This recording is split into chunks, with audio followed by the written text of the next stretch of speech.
বর্তমানে সৌদি আরবে যে পরিমাণ বাটপাড়ার সিটার আছে বুঝছেন, ওই পরিমাণ মানুষ মনে হয় বাংলাদেশেও বসবাস করে না। অর্থাৎ সৌদি আরবে একটা চক্র আছে যারা মানুষকে কাজ দেওয়ার কথা বলে টাকা হাতায় নেয়। অর্থাৎ বিভিন্ন কাজের বিজ্ঞাপন দিবে, লোভনীয় অফার দিবে, পোস্ট দিবে, এই কাজ আছে, সেই কাজ আছে, আবাসিক হোটেলের কাজ আছে, ফ্যাক্টরি ওয়ার্কার আছে, চকলেট ফ্যাক্টরি, হ্যাঁ, সাবান ফ্যাক্টরি, তারপর হচ্ছে কি আপনার বিভিন্ন রেস্টুরেন্ট, কফি শপ, এইসব কাজের কথা বলে বিজ্ঞাপন দিবে।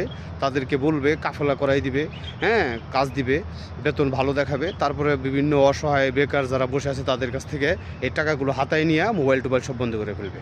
ঠিক আছে, এই এক চিটার প্রতারক বাটপারদের হাত থেকে মানুষজন আসলে নিস্তার পাইতেছে না। কী যে একটা অবস্থায় সেটা আসলে আপনাদের কি বলবো। যাই হোক, সবাই সাবধানে থাকবেন, কারো লোভনীয় অফারে, হ্যাঁ, বিজ্ঞাপনে দেখে পাগল হবেন না, ভেবেচিন্তে কাজ করবেন, তাহলে দেখবেন যে ইনশাল্লাহ ভালো কাজ পাবেন। আর কাজ না শিখে কেউ বিদেশ আসবেন না ভাই, কাজ না শিখে কেউ